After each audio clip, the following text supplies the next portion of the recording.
নমস্কার, কেমন আছো সবাই? আশা করছি সবাই ভালো আছো। আমিও কিন্তু বেশ ভালো আছি। স্বর্ণেস ব্লগে তোমাদেরকে অনেকটা ওয়েলকাম জানিয়ে আজকের ভিডিওটা শুরু করছি। আজকে দেখো একটা রেসিপি তোমাদের সাথে শেয়ার করছি, ব্রেড টোস্ট। সবাই জানো রেসিপিটা, কিন্তু আমি কিভাবে করি সেটাই তোমাদেরকে শেয়ার করছি। খুব চটপট করে দেখো, আমার কাছে যা ছিল তাই দিয়েই বানাচ্ছি। আমার কাছে এখন আমি এখানে পেঁয়াজ দিয়েছি আর একটু কাঁচা লঙ্কা, এখানে পরিমাণ মতো নুন আর একটু গোলমরিচ দিয়ে ভালো করে এটা মাখিয়ে নেব। আর এখানে দিয়ে দিচ্ছি 2টো ডিম। তোমরা চাইলে 3টে, আমি পরে আর একটা ডিম অ্যাড করেছিলাম, তো এখানে 3টে ডিম, মোটামুটি 3টে ডিম দিলে ভালোভাবে হয়ে যায়। তো এই ব্রেকফাস্টে এইটা কিন্তু খুব ভালো আর তাড়াতাড়ি করে কিন্তু হয়েও যায়, তো সেটা তোমাদের সাথে শেয়ার করছি। এখানে দেখো আমি সমস্ত কিন্তু কিছু দিয়ে মাখিয়ে নিচ্ছি ভালো করে, ডিমটা এবার ফেটিয়ে নেব। এইভাবে তোমরাও করে দেখো, ভালো হয়। হ্যাঁ, এখানে যদি একটু ক্যাপসিকাম থাকতো আরোই ভালো লাগতো, বাট আমার কাছে ছিল না ক্যাপসিকাম, তো ওই জন্য পেঁয়াজ আর কাঁচা লঙ্কা দিয়েই করে দিচ্ছি। আর এটা হচ্ছে টিফিনের জন্য খুব ভালো একটা খাবার। আর আমরা তো যেহেতু সকালে অফিস যাই, এটাই মাঝে মধ্যে আমি করে দিই, মানে আমিও খেতে ভালোবাসি আর আমার বড় খেতে খুব ভালোবাসে। আর ব্রেকফাস্টে খুব ভালো, আর পেটটাও অনেকক্ষণ কিন্তু ভর্তি থাকে। দেখো আমি এখানে ভালো করে ফেটিয়ে নিয়েছি, আর এখানে কিন্তু পাউরুটিগুলো আমি নিয়ে নিয়েছি। আর এবার তোমরা চাইলে পাউরুটিগুলো সেঁকে নিতে পারো, বাট আমি সেঁকিনি, এটা ডিমে দিয়ে দিয়ে একটু করে তেল দিয়ে দিয়ে করব।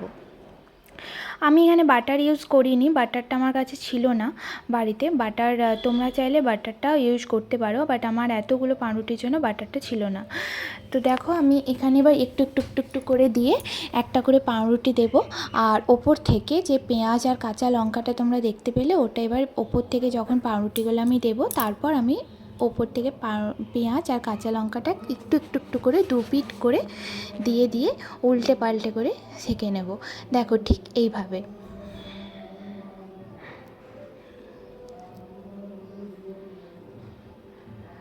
প্রথমে কিন্তু আমার তেলটা একটু বেশি পড়ে গেছিলো, এটা একটু তেলেই হয়ে যায়, বাট আমার একটু পড়ে গেছিলো বেশি। বাট তোমরা কিন্তু অল্প তেলেই করো, আর চাইলে কিন্তু বাটার দিয়েও করতে পারো।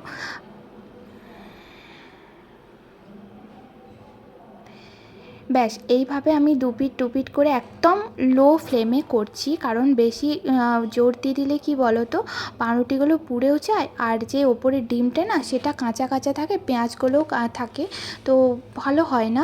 ওই জন্য আমি গ্যাসটা একদম কমিয়ে দিয়ে 2 পিট করে করে উল্টে উল্টে করে নেব।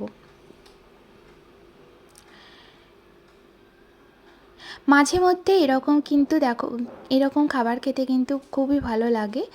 আর টিফিনে বলো, তারপরে মাঝে মধ্যে তো বিকেলেও আমরা খাই, আর বলতে গেলে রাতেও একবার হয়ে যায় খাওয়া, যখন যেরকম কি। বাট এটা খুব ইজি হয়ে যায়, ধরো আমার হাতে খুব কম সময় আছে, বাট অনেকটা খিদে পেয়ে গেছে, তো আমি এরকম করে প্রায় বানিয়েই থাকি।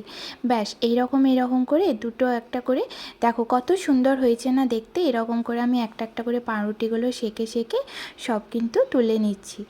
আর যখন আমি খেয়েছিলাম, সামান্য একটু ওপর থেকে একটু বাটার কিন্তু আমি দিয়ে খেয়েছিলাম। দেখো কত সুন্দর হয়েছে না দেখতে, পুড়েও যায়নি, অথচ ডিমটাও ভালো করে ভাজা গেছে, পেঁয়াজগুলোও ভাজা গেছে, আর তাড়াতাড়ি হয়ে গেছে। তো কেমন লাগলো তোমাদের অবশ্যই কমেন্ট করে জানিও, আর তোমরা এরকমভাবে ট্রাই করো, দারুণ কিন্তু খেতে হয়। তো চলো আজকে এই পর্যন্তই। কেমন লাগলো রেসিপিটা অবশ্যই কিন্তু কমেন্ট করে জানিও। টাটা।